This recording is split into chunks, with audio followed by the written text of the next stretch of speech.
I would like to first welcome our audience who are joining us from all corners of the globe, from Armenia to Japan to United States, France, Russia, Lebanon, Israel, Argentina, and beyond. Hello, Baradez, Здравствуйте, Ahlan Bik, Konnichiwa, Guten Tag, Ni hao, Bonjour, Shalom, Hola, Ai, Namaste.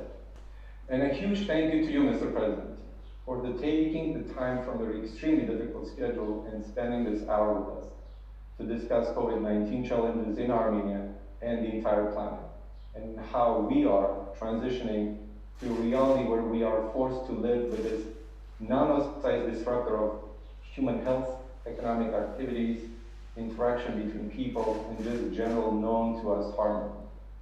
Mr. President, you have an incredibly eclectic background. First, the fact that you are a theoretical physicist and mathematician is extraordinary. Not very many heads of states claim such academic accolades, besides probably Angela Merkel, who is an honors graduate with PhD in quantum chemistry. Second, you have successfully conquered a number of professional domains. Most people are lucky to get to achieve something of value in some vertical, but your road is simply stunning. Just to mention a few, in academia, you were a professor of physics in Armenia, then a researcher and a professor at the University of Cambridge in the United Kingdom. In international development, served as the chairman of Global Council on Energy Security at the World Economic Forum, presided over the House, over Eurasia House International. Your Excellency President Armin Sarkisian, it's really a great honor to have this virtual fireside dialogue with you. Welcome. Well, thank you very much, Armin. I think I was listening to your quite a long introduction, and I was thinking probably the best thing in that introduction would be the last words. I think looking forward for new endeavors, problems, and achievements if they will occur. So the future life is more interesting than what we have achieved in our previous lives. So thank you again. I'm very happy to be here together with you and your audience. The topic is still there, coronavirus. That's why I would like to start with, if I may, with a small notion, addressing to everybody, internationally and also specifically Armenians in Armenia. In many countries, including in Armenia, the pressure on individuals or pressure on citizens is becoming less controlled, less tough. But please, dear friends, dear compatriots, whoever is watching me, the coronavirus has not disappeared. It's still there, it's still very dangerous. In Armenia, we are hearing every day more than 100 new individuals are getting infected by coronavirus. So it's very, very dangerous, especially for those who are your friends and family members, those who are vulnerable. Please be serious. And as this seriousness is not going to last, unfortunately, another week or two, it's going to be longer, but discipline, self-discipline, and well-organized groups, people, individuals, families, or nations will win this battle sooner rather than later. Mr. President, we started speaking about the virus. I'm curious, how do you view how the world is handling COVID-19 and how Armenia as a country has fared in this? Well, just even one question of yours is so wide and so complicated, because apparently just a simple virus has become a global pandemic and has become a global issue. It's not only just a medical issue or health issue, it's much more complex and much more complicated. And when I think about this, what is this coronavirus? Maybe strangely it reminds me something from our history as well, from global history. It takes me back many centuries back. This is early 12th century, and this is the battle this is the battle for Jerusalem. And why I'm taking this comparison? Because the whole world at those days was divided between Europe and Christianity fighting for Jerusalem, and the Arab world and Islam fighting for the same small city, which was Jerusalem. So Jerusalem was everywhere. Every royal family, every politics, every economic development, everything was connected with Jerusalem, and the same was happening in the Arab world and so on. So I think it was at 1187 when Jerusalem was taken over by the army of Salah ad-Din, who was the first sultan of Egypt and Syria. In fact, he was not Arab; he was Kurd, and the holy city was delivered to him after very long and very heavy fight and very long and very heavy negotiations by a gentleman whose name was Balian of Iblis. So I live with you, and the historians to judge was Mr. Balian Armenian or not, but it's a historic fact that 2 years before that, the famous king of Jerusalem, Baudouin IV, died very, very young, and this was a young man that in 1177, when he was 16, he defeated the same Salah ad-Din in a big battle, but unfortunately he died from leprosy. But I remember this story not because of Baudouin, that his mother was Armenian and the grandmother was Armenian, so there was a strong Armenian presence in that story. But the two words that happened at the end of negotiation between Balian and Salah ad-Din, when Balian asked him, well, can you tell me what is for you this fight for Jerusalem? He told him nothing. After thousands of people were died, and the question was, what is that? What is this fight that we are fighting for? It was nothing. Just a fight for a small city. But then he turned back and said everything.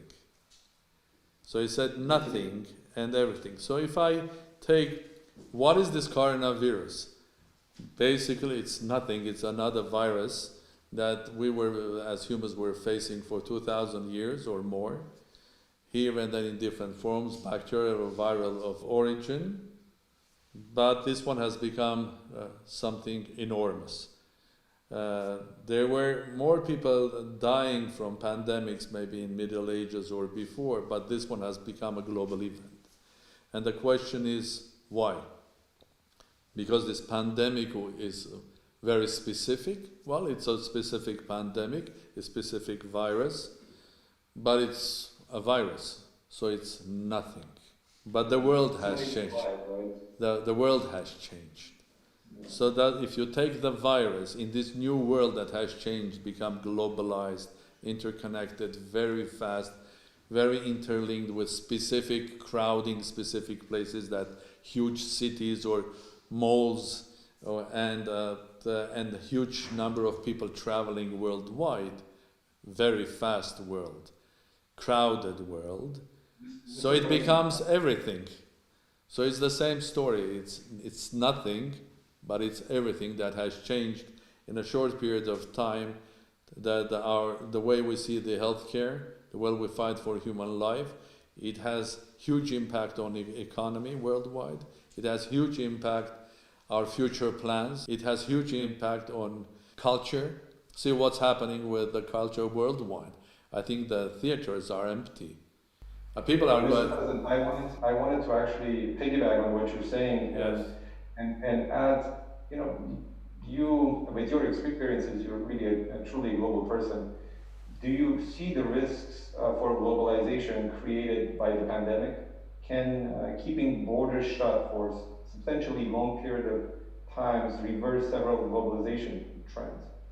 Essentially, what I'm getting at, is there a chance that the world will start valuing security more than efficiency and freedoms of people? Can I just answer your question in a different way? In a different way, that to jump to a conclusion how the world will be after the coronavirus is a bit premature. I think we have to try to analyze really why this happened.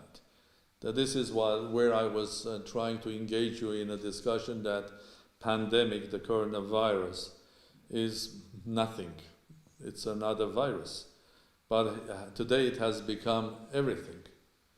It has become everything for a simple reason of that the world has changed.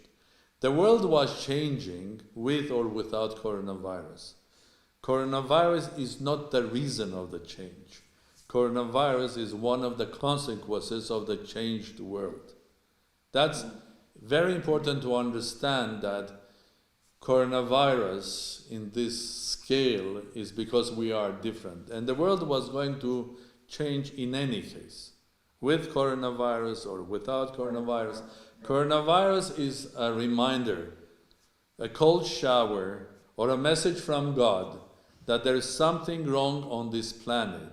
And if you are serious, you have to seriously think about, on the level of your family, individually, or in your organization, in your business, or on the level of public offices, or the governments, or intergovernmental relations. Because do we like or not, the world has changed, and now the message is there, and the world will not be the same as we were thinking before. And the reality is that coronavirus is also, if you look from the point of view of a researcher, coronavirus is a test. Is a test for individual, how he behaves. Is a test for a family, even living in the same small flat. The whole family together is a test for the family. Is the test, as one of our friends was saying, how good is your neighbor? I read that, it was a very good notion. And it is a test how friends work together. It's a test of your culture, how much you respect your parents, and how seriously you are looking and taking care of them, or those who are in need. It's a test of humanity. It's a test for culture, because we have lost for a period of time a big portion of our normal culture, be that theaters, cinemas. It's a test for businesses. I mean, they are suffering hugely, these businesses. So the leaders of business community, for each of them, it's a test. It's a test for individually for families to survive, those who are in need. How they are going to survive this. It's a test for governments. Also, it's a test of intergovernmental relations. And if we look at many relations now, before coronavirus, the priorities, well, let's look what's happening in Syria. Before coronavirus, news on television was, the third, the fourth news was about Syria and what was happening in Syria, at least in our region. Now, who speaks about Syria? You put your television on Russian television or CNN, on BBC, Armenian television, the main news is about coronavirus. Like 800 years ago, the only news was about Jerusalem. Will Jerusalem survive or not in this battle? So that's a test. So we have the test. We have the test results. So if you are a scientist or a politician or a businessman with common sense, you have to look at the experience of these 2, 3, 4 months and start coming to some sort of a conclusion. Short term, because coronavirus has not disappeared yet, and of course long term. How to organize your business, your government, your offices, your individual life, where to invest your money for the future, and what are the priorities. So the test is there. My conclusion is that the conclusion that I had before, the world has changed. And if we want to succeed, we have to change ourselves. Yes. I would like to add to where you were going with this. Now, when you say it could be short term, it could be long term, it's very interesting because the prognoses are one way or the other. the question is how quickly do you think we recover economically, right? There are best case scenarios and worst case scenarios. The question whether it's going to be the recovery, whether it's going to be V-shaped, U-shaped, L-shaped, all sorts of things. One of our board members, Andre Andonian, whom you know very well, senior partner at McKinsey in Japan, kindly updates us on a weekly basis on type of recovery to expect. The recent study suggests a base case scenario starting with recovery sometime in the fourth quarter of 2020, right? So they say GDP decline is going to be globally around 2.7%. If virus is contained and the growth then could return. The worst case, we're going to expect a long economic winter essentially, where GDP declines 6.5% worldwide, in US about 8%, over 10% in Europe. And sometime the health system will return to pre-crisis level comes sometime in late 2022, 2023, early 20. So that's a long time. What's your take on this? How do you view these shapes, all sorts of economic shapes? We're talking about V, U, or L. Well, first of all, I think Andre is much better specialist than me. All of these years serving in McKinsey, and this is exactly what he is professional in, making economic models for that. So I think I will follow and listen exactly what Andre has to say. My conclusion is a bit different. It's not about recovery. Definition of recovery is very important. If we're thinking about recovery as the economic indicators like GDP growth and returning back to where we were, then I have a small discomfort with that. If we are going to go back and the only conclusion of this pandemic is that, it happened, it took us back several months or several years, now we have recovered and let's continue doing exactly what we were doing with the nature, with our healthcare, with the way we run our businesses or our economy, then I feel that we are in trouble. So I'm not answering your question, is it the recovery is V-shaped or it's Gaussian or what? Well, it's going up and will go down again. That I leave to Andre and give my best regards to Andre. If he is there, I'm happy to hear and pronounce his name because he's a great guy. But my discomfort is not about, first of all, it's about that we are discussing how to go back to normality. I mean, recovering ourselves, continuing as we were. In many ways, not responsible. I gave this example last time when I was speaking publicly that, yes, when coronavirus entered Armenia and the government started measures and the number of cars dramatically dropped in Yerevan, you could feel the quality of air in Yerevan, both breathing and also seeing so far. So Yerevan immediately became 5 times bigger because you could see it. So I take you back.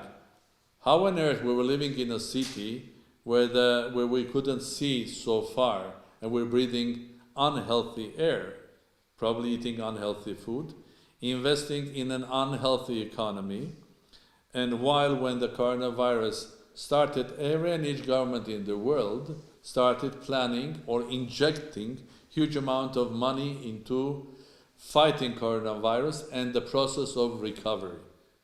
So the question is, why on earth we were not giving Nubar Afeyan the same $400 million 5 years ago in order to them to finish this vaccine 2 years ago, so we would be ready for coronavirus? Why on earth these trillions of dollars and euros invested in economies are we going to benefit from that, or this money invested or thrown into the economies is going to basically affect in an unhealthy way the global markets? Can we rely on global markets of the future? My conclusion is, it's the time for us. We have seen the results of the test. They are not healthy.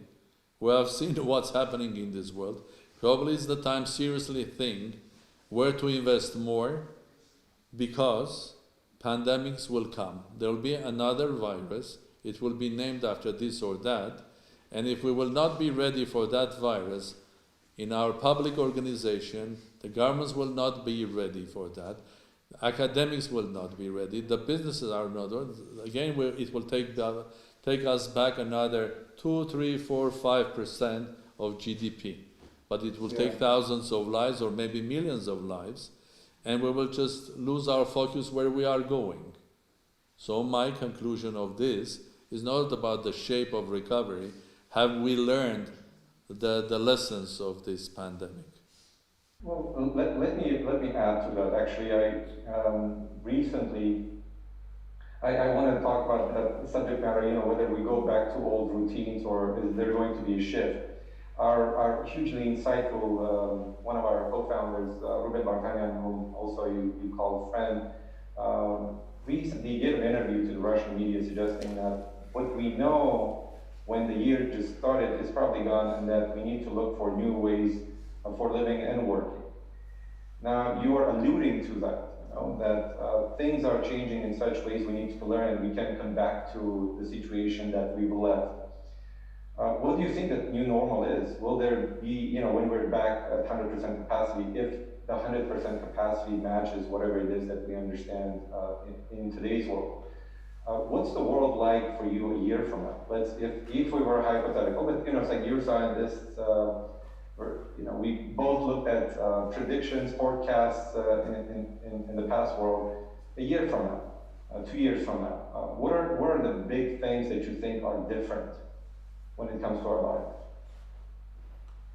Fine, I can try to answer that question the way I see it globally, but I can also try to answer it locally as well, where I think the first important steps that we have to do. Globally, my views they have not changed since before the coronavirus. Probably you know that I called our future quantum, in a sense that it's not classical. The power of individual has risen. Many global risks, including the pandemics, they have absolutely quantum behavior. They are not classical.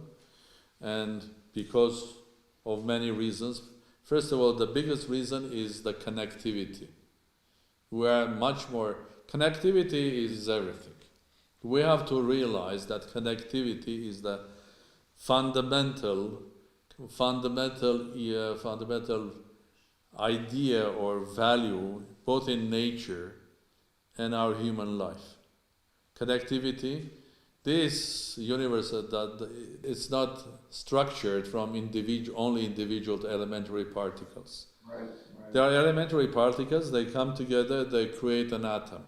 Then atoms come together in cooperation or connection, or through specific connectivities. They create molecules. The molecules they create specific biological objects, and so on and so forth.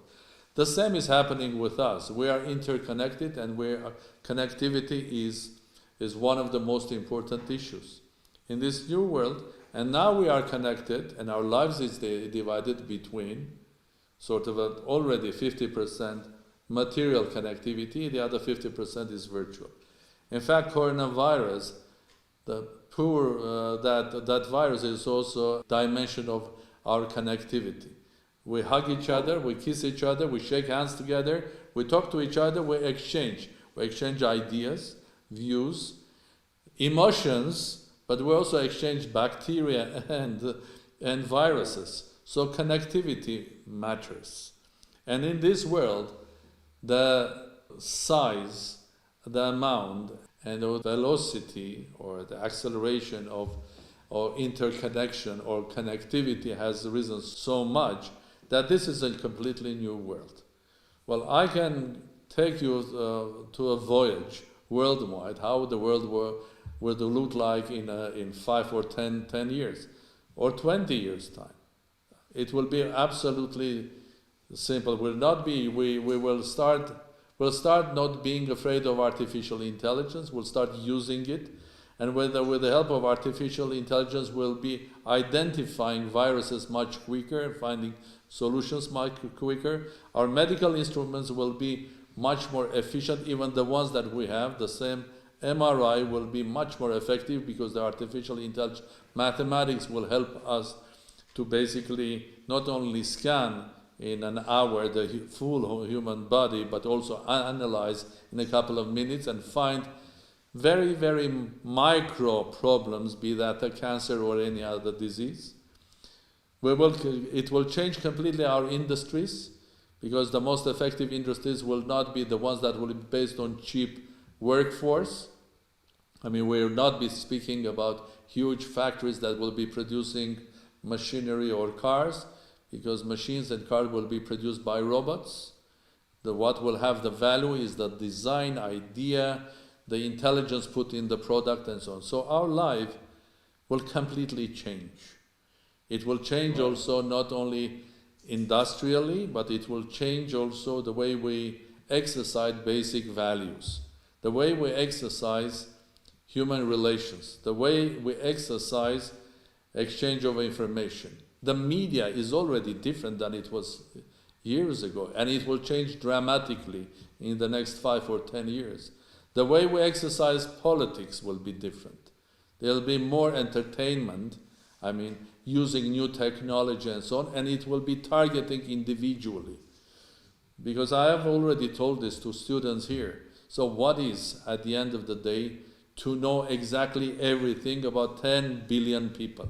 Nothing, mathematically. Right. And we have all the necessary tools which are already hanging with us, be that our telephone, our smartwatch, that will tomorrow not only give information about the worldwide, answer any question, who was the mother of, what was the name of the mother of Bodwin the Fourth, and your watch will answer, you don't have to go in the book, the name of that queen was Agnes.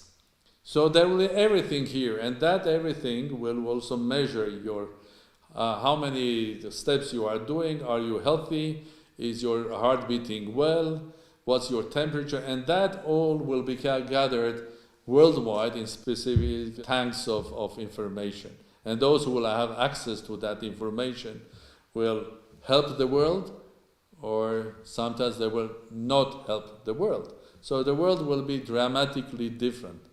And so that is why I'm preaching that we have to be serious. With or without coronavirus, the world is already moving with a huge speed towards a change.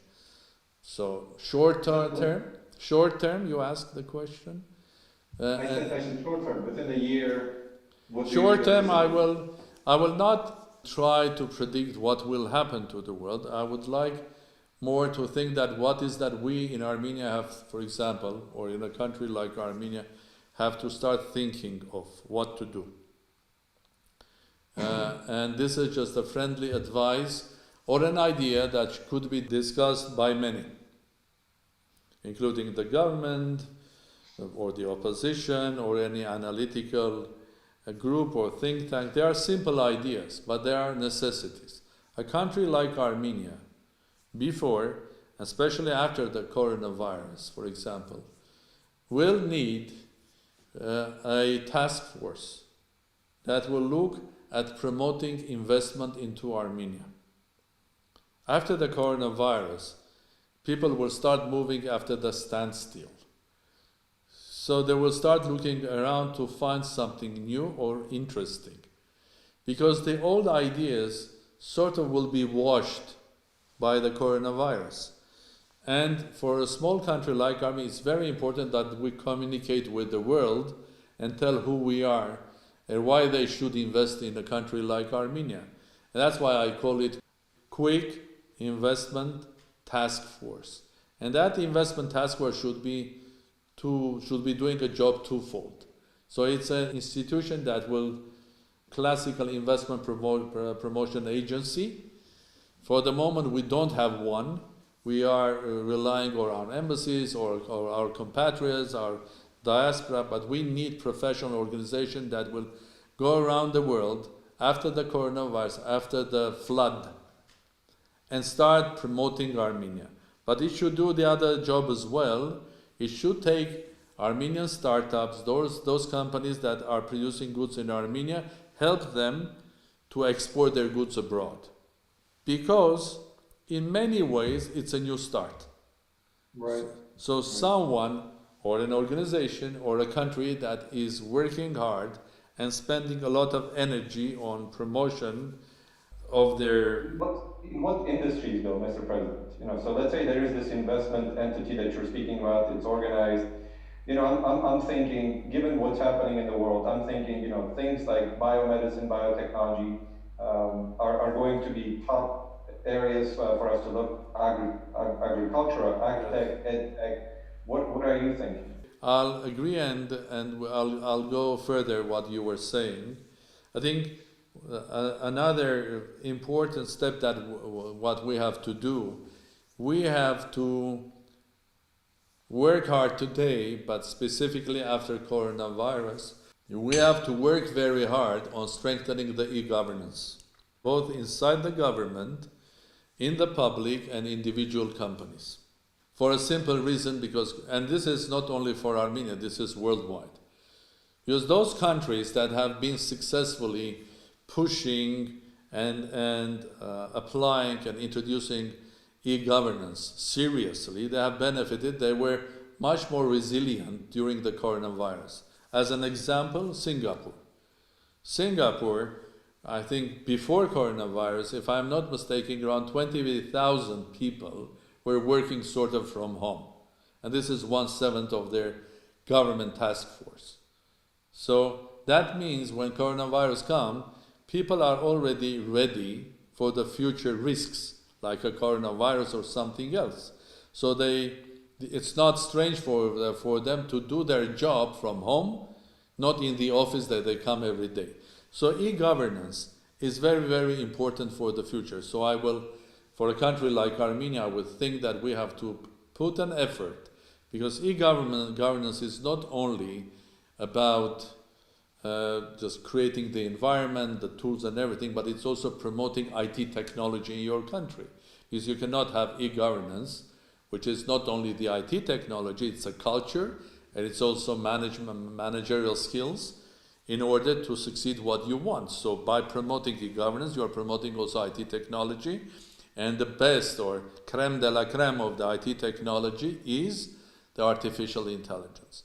So parallel to e-governance, I will put a lot of effort to develop in Armenia the top of the IT technology, including mathematical modeling of artificial. I'm speaking about this already a year, and we have some success. And just immediately after coronavirus, I'm going to go back with my presidential initiative to support the project Atom that you know, which is Advanced Tomorrow, and to bring multinational big companies to Armenia in the special labs that are focusing on artificial intelligence, because that's the basis and basic tool for the future, be that in agriculture, food production, intergovernmental relations, fighting coronavirus, supporting biotechnology and healthcare. So this is something that I will pay a huge, and since we were lucky for the last 1.5 years, I was lucky that I created a bit less than 20 big multinationals agreeing that we can work together in Armenia. I'm happy to start working now when the waters of coronavirus will descend. The other sector that you mentioned, and it's very important, is food security. Is not food safety. Food safety is very important as a discipline, because even if, I think in a country like Armenia or any country, food safety should be taken to another level.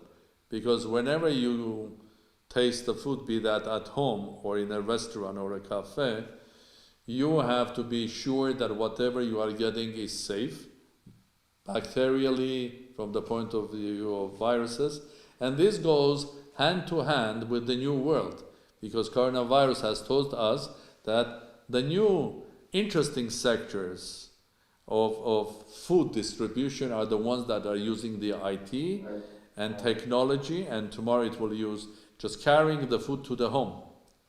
So after coronavirus, of course, when the doors are, everybody will rush to a restaurant. After a week, we have to come back. Be careful in the restaurant.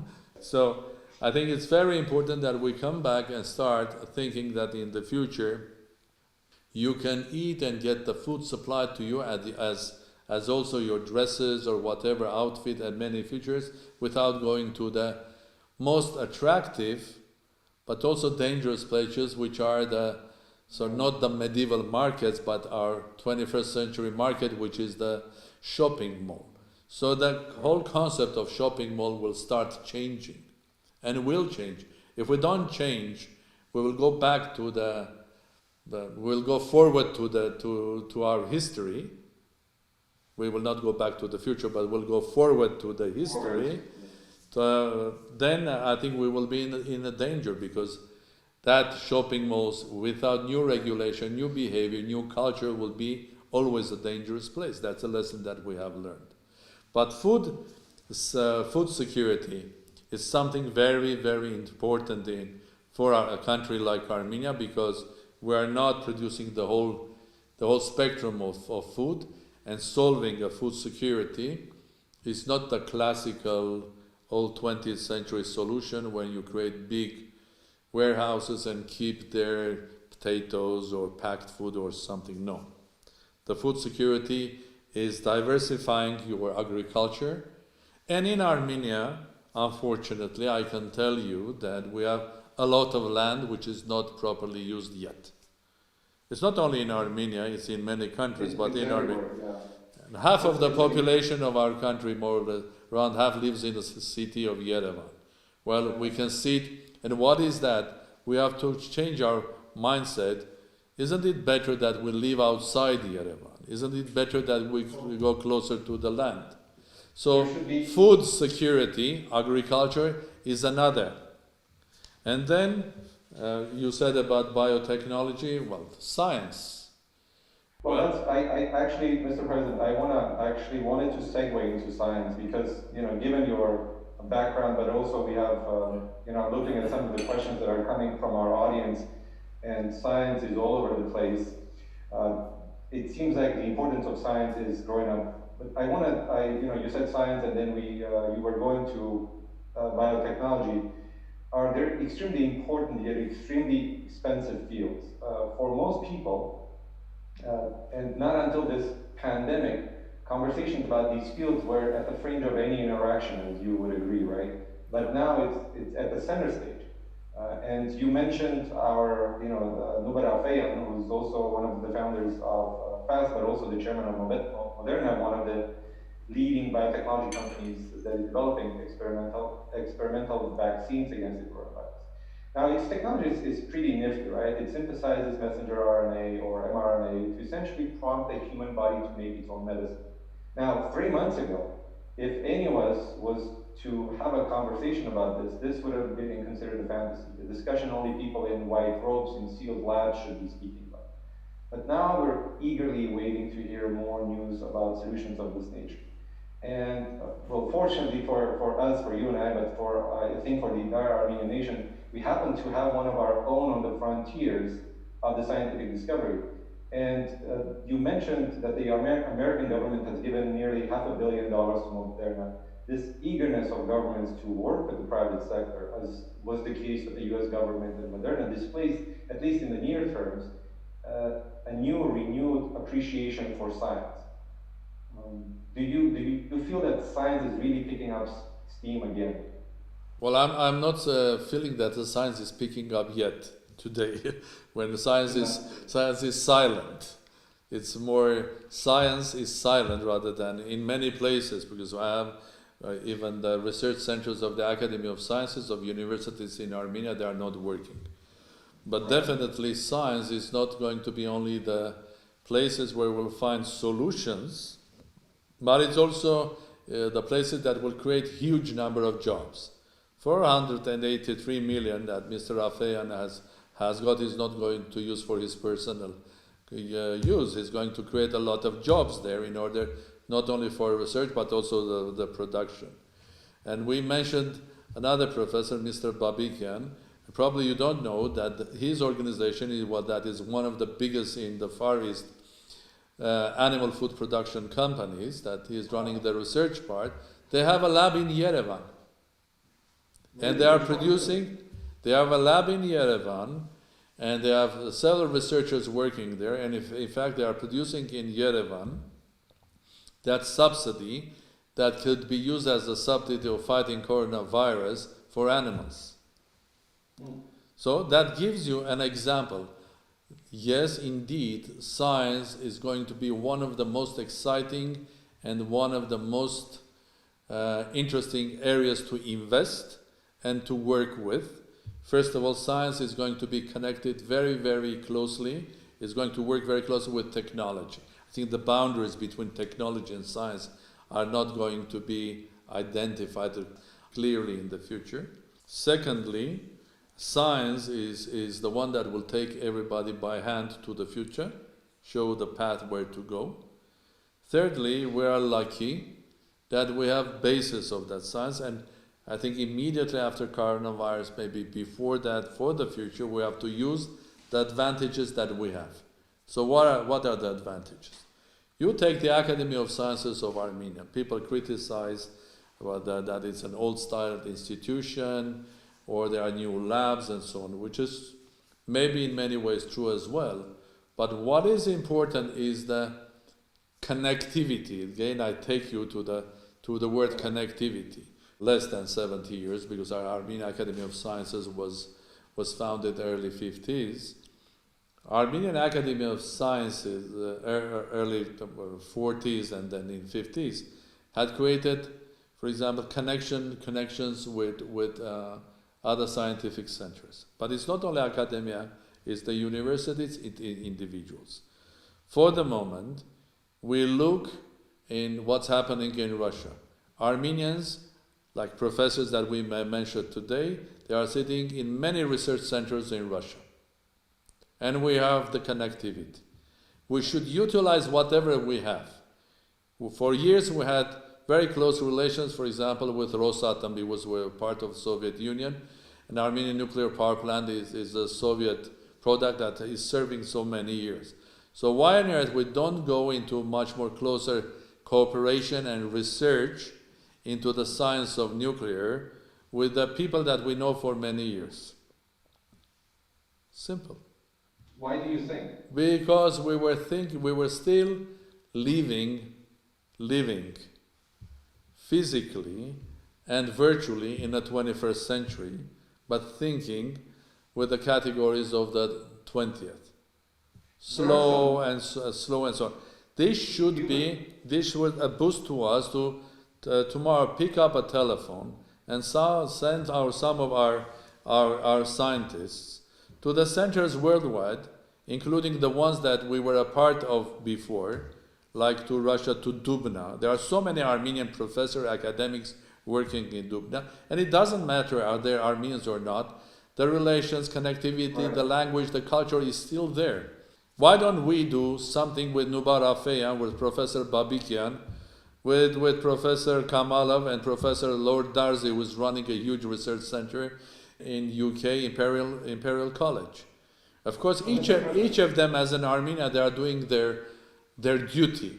They have an Armenian PhD student, they support this, they do that. We as a nation, as a state, we have to take the lead of engaging everybody together and showing the power of being Armenian, which is, again, a simple slogan, small state, but a global nation. These are not just beautiful words. This is a formula, but that formula should be used. If you don't use this formula, it becomes a nice toast during the birthday party. Right. Okay? Mr. President, you would agree that we have some young, talented scientists. I know you mentioned that universities and labs are not functioning. Actually, many of them are functioning currently in very limited capacity, as much as the world allows them to do so. We actually launched several programs ourselves where we're collaborating with those scientists in Germany, in the United States, in France, and we actually, you mentioned Nubar Afeyan, we sent young scientists from here to go to Boston for 3 months, actually, for them to get better prepared and educated. But I want to echo what you're saying. I think there needs to be a lot more programs and focus to put on these young scientists, for them to mix with global brain power, essentially, for them to start producing value for Armenia, especially in the renewed focus on science and scientific discovery. It's like a little segue. If I'm not mistaken, you were one of the original authors of Tetris, right? The game. Okay. Right? Am I right or am I not? Well, it's a Tetris group of games. Tetris on its own as one game, because there are several Tetrises. There is Tetris, there is three-dimensional Tetris, there is Wordtris, that I'm one of the authors of this. There's a Tetris group of games. The official Tetris as a Tetris, all of them were created in the computer center of the Academy of Sciences of Soviet Union in Moscow by different people, but Tetris itself was announced years ago that it's created by Mr. Alexei Pajitnov, that left Soviet Union and ended up in America and got a job in Microsoft, if I am not mistaken. But yes, Tetris group of games, yes. And the reason I was mentioning is, it's like it was part of, a group of people coming together and co-authoring something that, it was infectious. That's probably the only game I've ever played in my life. That tells you, how boring my life has been throughout. I haven't played too much of the video games or anything of that nature. And that was easy, flat things, shapes to put together. But then, I want to say, creating opportunities on our side, Mr. President, collectively enabling our young scientists to connect with the global scientific community. We just launched a grant, actually one for biotechnology, another one for AI, and then advanced materials, that we will have top-notch scientists with Armenian background from abroad to work with PIs here, or for them to serve as a principal investigator, put together postdocs to work. So we're launching 3 of those initiatives. We just launched actually 3 of those initiatives last month. And I think we need to do a lot more, given what the actual presence of, how science is asking us to go to it for us to live in peace.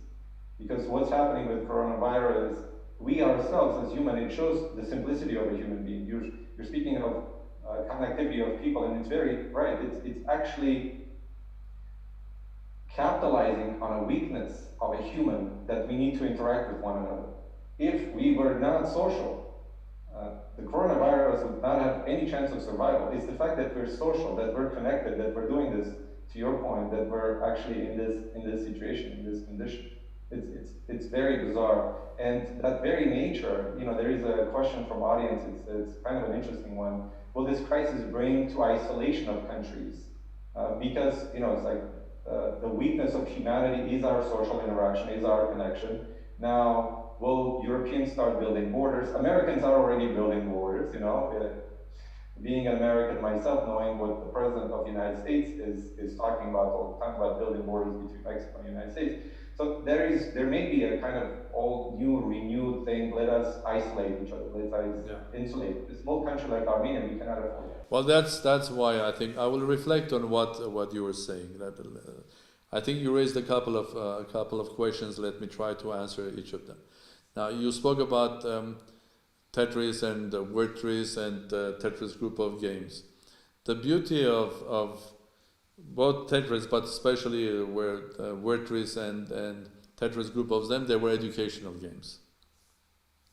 I think it's interesting that if you go back 30, 40, 50 years ago, the first games that when they appeared, some of them were simple and fun, like Pokemon or Super Mario, but they were training some skills. The others, like Tetris and Wordtris, especially Wordtris, they were educational games. Educational because Wordtris teaches also languages and so on. I'm not going to speak about these games. I'm going to speak that in the future, for those who are going to invest money, they should look very carefully, dear friends, There are many types of games. There are video games, there are a lot of shooting games, action games. But and periodically, the time of educational or smart games are coming. There was a game that was a physical called Rubik's Cube. It looks like a game, but it's a very smart thing. Then it came to something like Tetris or Wordtris, which is an educational game. And now in the future, educational games will matter. Because the parents will be using the video, the computer, in order to not only to give them the time that the child is shooting on television for 1 hour and getting the skill of being quick and the quick decision maker, but also education. With the e-education getting more and more ground worldwide, including in Armenia, educational games will become very, very important. That's the first, what you were saying. I didn't say that our academic institutions and universities are, I was saying that there are people that are complaining about the quality of research and so on. But a small country like Armenia, when it was a part of Soviet Union and the Soviet Union had recognized the talent in this country and was financing, we were a part of a bigger academia, which was the academia of more than 300 million people, with a wealthy country that was putting a lot of money into science for this or that reason. Now we have to find a new formula and encourage our young people to go into academia. This encouragement can have different forms, and it will go hand to hand also with business and technology. Because there is no way a small country like Armenia, that has probably around 20,000 IT specialists, if I'm mistaken, plus or minus, can compete with others, including those who we don't think as giants of technology. Countries like, I like this example of Belarus, because only in one company, which has the full tax support of the government, called Park Vysokих Technology, there are 50,000 people working, more than 2 billion turnover, and the government has invested zero, except giving the tax incentives. I'm happy that the government and the Ministry of Technology in Armenia is supporting the startups now, which is around, if you are a startup up to 30 people, you get good tax support for the government, but that's, I personally think, as a scientist, someone that knows the business, and also a bit of government, that this is not enough. We have to seriously identify the priorities of development. That could be, let's say, in food security, that could be in IT technology, that could be in biotechnology, very narrow, but the ones that are going to be the locomotives of the future, not only for Armenia, but for the world, and invest there by investing by giving the support, connectivity, but also tax incentives. Very narrow. And in a short period of time, of a couple of years, we'll see blossoming of technology, biotechnology, artificial intelligence, food security, and we will see also job creation in the country if we decide to invest that way.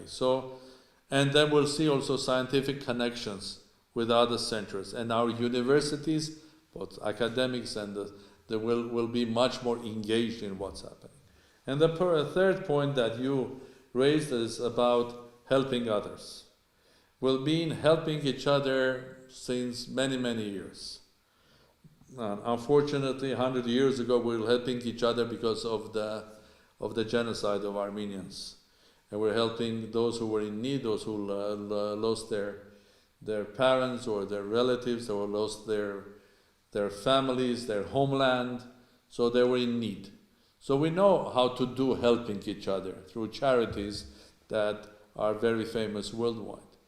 And it continues. Different organizations, different individuals, through their charities, starting from, let's say, HGBU, the foundations that are connected to your founders, or even when I created, you mentioned the Eurasia Center at Cambridge University. Unfortunately, years ago, we closed it. We managed through several charitable organizations, including Vacha and Tamar Manukyan Foundation, our family and others, we supported education for more than 250 people. Not only at Cambridge University, but in Europe, in Harvard and elsewhere. But as a president of Armenia now, when I look at it, I would desire, I will hope, and I will dream to have much more integrated effort. I think individually we are ready. Individually we do a lot. You ask the Mr. X, Mr. Y, Y, Mr. Z, everybody is doing something. And I will not start giving names because then I will forget the others, hundreds and thousands of them. But it's very, very important that we start thinking about doing things together. Not as a slogan, not as a good thing, not as a good idea, but really starting acting as one and coming together, both in science, both in business, because this is a trivial idea that everybody talks, everybody knows, but the execution is still not there. We have to start after coronavirus. As many other nations have to do the same. And not only nations, but also international organizations have to do the same. And I'll come back to your question there. We as Armenians have to rethink how we are interconnected and put our efforts together. As an idea of that, on the 24th of April, I came with an idea which I had for many years, even invested some time to think about it. Why on earth, near the monument of the genocide, we have not created the Armenian Park of the memory, both making our city much more healthier and uniting the whole nation, be that in diaspora, in Armenia, in Artsakh, into one simple effort. But if you are running a big business and you have been working in big business, you do sometimes taking your stuff, going outside, doing something together in the nature, or putting a plant, or doing some valuable social work. Why? In order to create this feeling of that you are a team. So let's do 1, 2, 3 projects which are national projects. They are simple, but they have a philosophy and they have something that will bring people together, like this high park, the park of all Armenians, the park of memory, but the park also of the future, because being connected in the future is another very important tool. And even institutions like organizations that European Union, they have to somehow rediscover them, because they are good in having joint parliament, organization, this policy, that energy policy, this policy. But what about fighting the coronavirus together?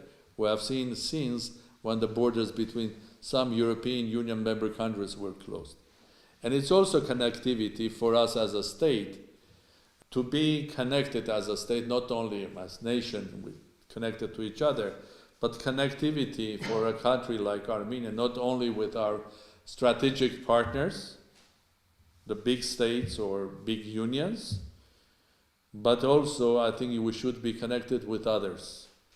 And a year ago I came with an idea of a club of small but successful countries. I would love to call Armenia as a small but potentially country that can be very, very successful. Why we cannot create more connection with smaller countries worldwide and have exchange of experiences, starting from Rwanda up to in the Far East. We have to look at new ways of pushing our case forward. I'll tell you, you said Rwanda, the Minister of ICT of Rwanda is actually plugged in. She's Polish, she's online, she's listening to this discussion. So she'll probably appreciate and take this to President Kagame at some point. Well, I know President very well. Please take my best regards to President. I absolutely will. Mr. President, I wanted to echo on collaborations on large scale. You and I recently, we spoke about this very innovative and forward-looking sci-tech initiative called Advanced Tomorrow, ATO. And we have plans here at the Foundation for Creation of Science and Deep Tech Focused Innovation District and Adaptive Innovation Campus, for which we discussed some sort of collaboration. I'm looking forward really for us to pick up those conversations that we had right when everything comes down, the waters come down. Look, I want to ask last few questions. This is not a question actually. I want You're such an inspiration, Mr. President, really, and I want the world, but I want our young people, the world also to hear, how does one make a journey from a theoretical physicist to a successful entrepreneur and eventually to the president of the state? What is your life philosophy? Are you serious? I am very serious. Yeah, it's a very complex question. Rely on God, listen to your parents, and be honest to yourself. Never cheat yourself. Look, we planned this to have for an hour. We're an hour and 8 minutes. I don't want to take your time, Mr. President. What I want to say is, I look forward to hosting you in our campus. We discussed for you to have to come and see what we're doing here. Thank you for being such an inspiration, being really a model, a global citizen. Always an honor to be in your company. It's a privilege to have a conversation with you all the time. I also want to thank our associates at FAST and Future Studio platform for hosting another great program. Mr. President, you're one of those amazing gifts to humanity, but also we're fortunate to have you here as an Armenian.